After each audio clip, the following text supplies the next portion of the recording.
विद्यार्थी मित्रांनो नमस्कार. मी प्राध्यापक डॉक्टर संजय नवले, भूगोल विभाग, संगमनेर महाविद्यालय संगमनेर. आज आपण वेगनरच्या खंडवन सिद्धांताचे स्पष्टीकरण अभ्यासणार आहोत. पृथ्वीवरील खंड व महासागर यांची सध्या अस्तित्वात असलेली रचना कशी झाली असावी याविषयी शास्त्रज्ञांमध्ये भिन्न भिन्न मते आढळतात. पृथ्वीच्या पृष्ठावर आशिया, युरोप, आफ्रिका, उत्तर अमेरिका, दक्षिण अमेरिका, ऑस्ट्रेलिया व अंटार्क्टिका ही प्रमुख खंडे आढळून येतात. तर अटलांटिका, पॅसिफिक, हिंदी महासागर, आर्क्टिक ही प्रमुख महासागर आहेत. ही खंडे मुख्यतः तुलनेने कमी घनतेच्या खडकांचे बनलेले असून सागरतळ हे अधिक घनतेच्या खडकांचे बनलेले आहेत. 1858 मध्ये सिडनर या फ्रेंच शास्त्रज्ञाने भूमिखंडे व सागर विभाग यांची स्थाने बदलत असावीत अशी कल्पना सर्वप्रथम मांडली. अल्फ्रेड वेगनर जर्मनीतील वातावरण शास्त्रज्ञ व भौतिक शास्त्रज्ञ तसेच ध्रुवीय संशोधक होते. 1912 मध्ये त्यांनी खंडवन सिद्धांत परिकल्पना मांडली. तर 1922 मध्ये खंड व महासागरांची उत्पत्ती या जर्मन ग्रंथात ही संकल्पना त्यांनी स्पष्ट केली. सिद्धांताच्या स्पष्टीकरणासाठी त्यांनी काही प्रमुख गृहीते या ठिकाणी विचारात घेतलेली आपल्याला दिसून येतात. एक, महाखंड पेंजिया सभोवती पॅन्थालसा महासागर होता. 2, खंडांचे विभाजन होऊन अपवहन क्रियेने भूमिखंडे स्थित झाली असावी असे त्यांनी आपले मत मांडले. 3, सध्या दूर अंतरावर असलेल्या भूखंडामधील भूशास्त्रीय निर्मिती व जीव अवशेषांमध्ये प्रकर्षाने साधर्म्य आढळते. 4, काही खंडांच्या किनारपट्टीबाबत कमालीची पूरकता या ठिकाणी आढळून येते. खंडवन सिद्धांताच्या स्पष्टीकरणासाठी वेगनरने कोणकोणती शक्ती कारणीभूत ठरली हे स्पष्ट केली. 1, भूखंड अपवहनाचे स्पष्टीकरण. संरचना सियाल, सीमा आणि निफे अशी आहे. भूखंडे सियालसारख्या कमी घनतेचे पासून निर्माण झालेले असावीत असे मत वेगनरने मांडले. त्या मानाने सागर तळाचा वरचा भाग जास्त घनतेच्या सीमापासून बनलेला असावा असे स्पष्ट मत वेगनरने आपल्या सिद्धांतात मांडले. महाखंड पेंजिया. अल्फ्रेड वेगनर यांनी असे गृहीत धरले की कार्बनिफेरस या कालखंडात साधारणतः सुमारे 360 दशलक्ष पूर्व ते 280 दशलक्ष पूर्व या कालखंडामध्ये एकच महाखंड अर्थात पेंजिया अस्तित्वात होता. त्याचे अपवन होऊन सध्याच्या भूमिखंडांची उत्पत्ती झाले असावे असे वेगनरने मत मांडले. पेंजिया या शब्दाचा अर्थ असा होतो की पॅन म्हणजे ऑल आणि जिया म्हणजे अर्थ म्हणजे संपूर्ण पृथ्वी असा त्याचा अर्थ होतो. पेंजिया सभोवताली सर्व बाजूनी विस्तीर्ण असे जलावरण होते. अल्फ्रेड वेगनरने या विस्तीर्ण अशा जलावरणाला पॅन्थालसा या नावाने संबोधले आहेत.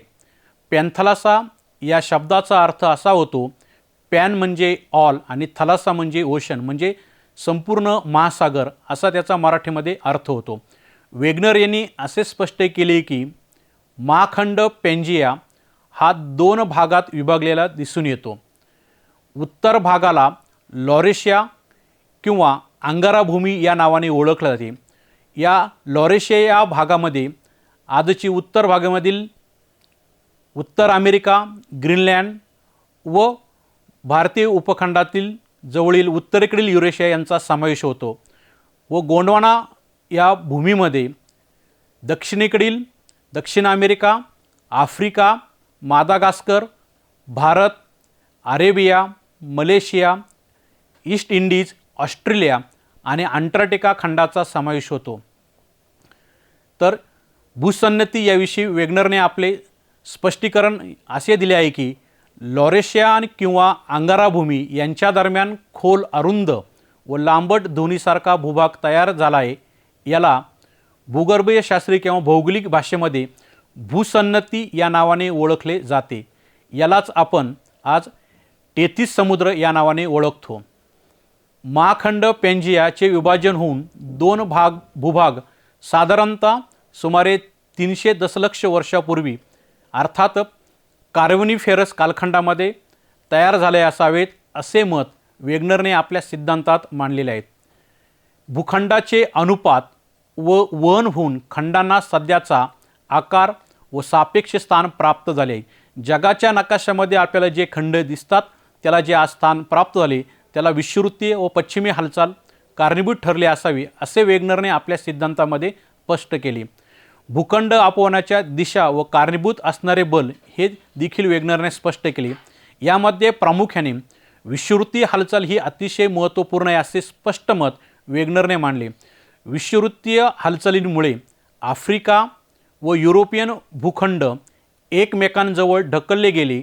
या दोन भूखंडांच्या दरम्यान असलेल्या 33 समुद्रातील निक्षेपाचे संचयन होऊन हिमालयासारखा महाकाय घडीचे पर्वत निर्माण झाले. विषुववृत्तीय अपवनामुळे अंटार्क्टिका व ऑस्ट्रेलिया खंडापासून भारतीय द्वीपकल्पीय पठार व आफ्रिका खंड अलग झाले.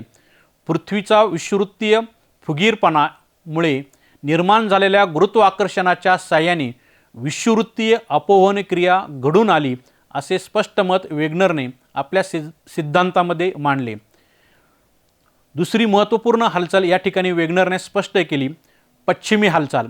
भूखंडावरील चंद्र व सूर्याच्या भरतीओटीच्या बलामुळे पश्चिमी हालचाल निर्माण झाली असावी असे मत वेगनरने मांडले.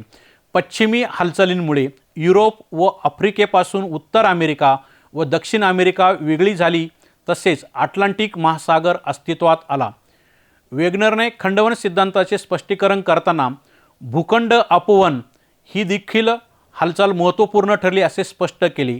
यामुळे अल्पाईन तसेच हिमालयन पर्वताची निर्मिती झाली असावी असे मत वेगनरने आपल्या सिद्धांतात मांडले. गोंडवाना भूमी त्यांची विषुववृत्ताकडे हालचाल व उत्तरेकडे भागावर दाब पडल्यामुळे तेथील समुद्रातील निक्षेपणापासून अल्पाईन व हिमालयासारख्या घडीच्या पर्वतांची निर्मिती झाली असावी असे मत मांडले. या व्यतिरिक्त रॉकीज व अँडीज पर्वतांची निर्मिती प्रामुख्याने पश्चिमी अपवन व सागरी तळावरील खडकांनी रोध केल्यामुळे उत्तर अमेरिकेत रॉकीज पर्वत व दक्षिण अमेरिकेत अँडीज पर्वताची निर्मिती झाली असावी. तसेच या विभाजनाच्या मागे राहिलेल्या भूभागाच्या अवशेषापासून वेस्ट इंडिजच्या बेट समूहाची निर्मिती झाली असावी असे वेगनरने मत मांडले. वेगनरने सिद्धांताच्या स्पष्टीकरणासाठी भौगोलिक पुरावा दिला. भौगोलिक पुराव्यामध्ये वेगनरने अटलांटिक महासागराच्या पूर्व व पश्चिम किनाऱ्यावरील भाग जर जवळजवळ आणले तर ते एकमेकात बसून एक एकसंध भूमीचा भाग तयार होऊ शकतो असे स्पष्टीकरण केले. या व्यतिरिक्त दक्षिण अमेरिका खंडातील ब्राझीलचा फुगीर भाग आफ्रिका खंडाच्या पश्चिम भागात गिनीच्या आखातात अगदी एकमेकात तंतोतंत बसतो. भूखंडाच्या बाह्य आकारामधील सामान्य आकाराला वेगनरने जिगसॉ फिट असे नाव दिले. दुसरा पुरावा वेगनरने या ठिकाणी दिला. भूगर्भशास्त्रीय पुरावा.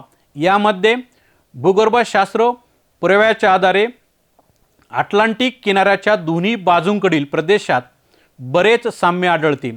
युरोप खंडातील पुरातन व मध्ययुगीन पर्वत श्रेणींची भूगर्भीय रचना व क्रम उत्तर अमेरिकेतील संयुक्त संस्थानांच्या पूर्व भागातील पर्वत श्रेणीप्रमाणे असल्याचे दिसून येते. तिसरा पुरावा वेगनरने या ठिकाणी दिलेला आहे. पुराजीव विज्ञानविषयक पुरावा. पुराजीव विज्ञानाच्या दृष्टीने ही निरनिराळ्या खडकात सापडणाऱ्या काही पूर्वीच्या वनस्पती किंवा प्राण्यांचे अवशेष ही खंडे पूर्वी एकाच भूमीचे भाग होते असे दर्शवतात. खडकात आढळणाऱ्या पुराजीव अवशेषामध्ये ऑस्ट्रेलिया, भारत, आफ्रिका व दक्षिण अमेरिका यातच खूपच साम्य आढळते. यावरून हे तिन्ही भूभाग मूळच्या गोंडवाना भूमीचे तुकडे असावेत असे यावरून स्पष्ट झाले. चौथा पुरावा दिला ज्यामितीय पुरावा. उत्तर अमेरिका व ग्रीनलँड यांच्यातील अंतर अनेक वेळा मोजण्यात आले. त्यावरून असे आढळले की हे अंतर हळूहळू वाढत आहेत. उत्तर अमेरिकेपासून दर वर्षाला 22 मीटर या वेगाने सरकत आहे असा प्राथमिक निष्कर्ष वेगनरने आपल्या खंडवन सिद्धांतात मांडला. ब्रिटन व ग्रीनलँड यातील अंतर प्रतिवर्षी कमी कमी होत असल्याचे आढळते. कॅनडाच्या पूर्व भागातील ओटावा व पश्चिम भागातील व्हँकुव्हर यांच्यामधील अंतराची मोजणी केल्यावर असे आढळून आले की सुमारे 9 वर्षाच्या काळात या दोघांमधील अंतर सुमारे 6 मीटरने कमी झाले आहे. या सर्व भूमापन निरीक्षणावरून असा निष्कर्ष निघतो की भूखंड अपवन होण्याची क्रिया अजूनही घडत आहे. पाचवा पुरावा या ठिकाणी दिला जीवशास्त्रविषयक पुरावा. जीवविज्ञानातील एक पुरावा प्राण्यांच्या सवयीवरून दिलेला असून यामध्ये युरोपच्या उत्तर भागातील स्कॅन्डिनेव्हिया जवळच्या काही बेटावरील लिमिंग प्राणी हे त्यांची संख्या खूप झाल्यावर पश्चिमेकडे जातात व शेवटी मोठ्या प्रमाणावर समुद्रात बुडून मरण पावतात। पूर्वी हे खंड एकच असताना संख्या वाढल्यानंतर त्यांचे पूर्वज पश्चिमेकडे स्थलांतरित होत असावेत, पण खंड तुटून दूर गेल्यावर ही लिमिंग प्राणींची ही पश्चिमेकडे जाण्याची वंश परंपरागत प्रेरणा तशीच राहिल्याने ते आजही पश्चिमेकडे जात असावेत। 6. हवामानशास्त्रीय पुरावा। संयुक्त संस्थाने ब्रिटन आणि अंटार्क्टिका कोळशाचे साठे। सध्याच्या थंड हवामान परिस्थितीत असणाऱ्या ईशान्य संयुक्त संस्थाने आणि ब्रिटनच्या काही भागात कोळशाचे मोठ्या प्रमाणात साठे आढळतात। ही भूखंड अपवहनमुळे निर्माण झालेली असावीत असे निष्कर्ष वेगनरने मांडला। भूमिखंडाने विषुववृत्तीय स्थान प्राप्त केल्यानंतरच कोळशाचे साठे निर्माण झाले असावेत असे स्पष्ट मत आपल्या निष्कर्षात मांडले। नंतरच्या काळात तेच भूखंड अपवहन झाले असले पाहिजे आणि वेगळे भौगोलिक स्थान प्राप्त झाले असावेत असे स्पष्ट केले। अंटार्क्टिका खंड यामध्ये मोठ्या प्रमाणात पाण्यासाठे पूर्वी एका काळी या खंडात वनस्पती जीवन असल्याचे स्पष्ट होते। वाळवंटी प्रदेशात वालुकाष्म खडक निक्षेपण तसेच विविध हवामानाचे तील समर्थार्थ असणारे घटक यामध्ये आढळतात। याशिवाय वाळवंटी प्रदेशातील वालुकाष्म खडक, वाळू, जिप्सम, हिमालयन निक्षेपण यांचाही समावेश केल्याचे या सिद्धांतामध्ये स्पष्ट केलेले, कारण प्रत्येक पुराव्यावरून त्यांच्या निर्मिती व त्या काळच्या हवामानाचे स्पष्टीकरण यावरून स्पष्ट होते। वेगनरने आपल्या सिद्धांताच्या पुराव्यार्थ हे सर्व पुरावे जरी दिलेले असेल तरी जागतिक पातळीवरती वेगनरच्या सिद्धांतावरती मोठ्या प्रमाणामध्ये टीका झाल्याचे आपल्याला पाहावयास मिळते। सिद्धांतावरती प्रामुख्याने अनेक भूगर्भशास्त्रज्ञ व भौगोलिक शास्त्रज्ञांनी यामध्ये प्रकर्षाने जी टीका केली की वेगनरने भूखंड अपवहन होण्यासाठी जी शक्ती गृहीत धरलेली आहे ती गुरुत्वाकर्षण शक्ती व भरती ओटीचे बल हे सिद्धांताच्या स्पष्टीकरणासाठी किंवा सिद्धांताच्या अपवहनासाठी पुरेसे नाहीत अशी जागतिक स्तरावरती मोठ्या प्रमाणामध्ये टीका झाली। असे जरी असले तरी वेगनरचा खंडवन सिद्धांत आजच्या कालखंडामध्ये आपल्याला खंडांची स्थिती कशी असावी हे स्पष्टपणे निर्देशित करतो किंवा स्पष्टपणे दाखवतो। म्हणून वेगनरच्या खंडवन सिद्धांताचे महत्त्व आजही कायम आहे। धन्यवाद।